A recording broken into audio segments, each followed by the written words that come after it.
તાજેતરમાં આવેલ દિલ્હી વિધાનસભામાં ભારતીય જનતા પાર્ટીનો ભવ્ય વિજય થતા વાવ ભારતીય જનતા પાર્ટી પ્રમુખ પ્રકાશભાઈ વ્યાસ સહિત તેમની ટીમે વિજયનો જશ્ન નવા બસ સ્ટેન્ડ ખાતે મનાવવામાં આવ્યો હતો। મોટી સંખ્યામાં કાર્યકરોએ હાજર રહી ફટાકડા ફોડીને આતિશબાજી કરી હતી। જીત બદલ કાર્યકર્તાઓએ પેડા ખવડાવી મોં મીઠું કરાવ્યું હતું।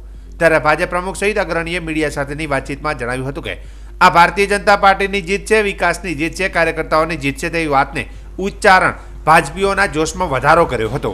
આજના આ કાર્યક્રમ અંતર્ગત પ્રમુખ પ્રકાશભાઈ વ્યાસ, મહામંત્રી ભરતભાઈ સોઢા, ભાજપ અગ્રણી ભગવાનભાઈ વ્યાસ, મહિલા મોરચાના પ્રમુખ માર્કેટયાર્ડના વાઇસ ચેરમેન ભૂરાભાઈ આસલ, પૂર્વ મહામંત્રી રામશંકભાઈ રાજપૂત, કેશકરૂપા, રામેશ્વરભાઈ બ્રાહ્મણ, અમૃતભાઈ બ્રાહ્મણ, ઉત્તમભાઈ માળી સહિત આગેવાનો લોકો બહોળી સંખ્યામાં હાજર રહ્યા હતા।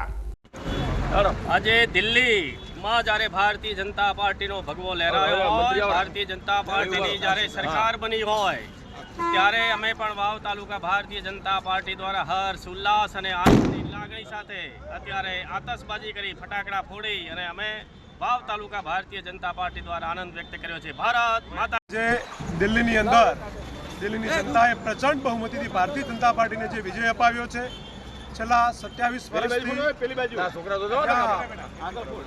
જે પ્રમાણે એક વાતાવરણ હતું એના વિરુદ્ધમાં જનતાએ ભારતીય જનતા પાર્ટીની વિકાસની રાજનીતિમાં ભરોસો રાખી અને માન્ય મોદી સાહેબના નેતૃત્વને મજબૂત કરવા માટે ત્યાં પ્રચંડ બહુમતી સાથે જે ભારતીય જનતા પાર્ટીની સરકાર બની છે ત્યારે એના અનુસંધાને અમે વાવ ભારતીય જનતા પાર્ટી દ્વારા અહીંયા ફટાકડા ફોડી અને ખુશીઓ મનાવી છે। સૌ પાર્ટીના કાર્યકર્તાઓ અહીંયા એકઠા થઈ અને ભારત માતાની જય બોલાવી અને ફટાકડા ફોડી અને ખુશીઓ મનાવી છે।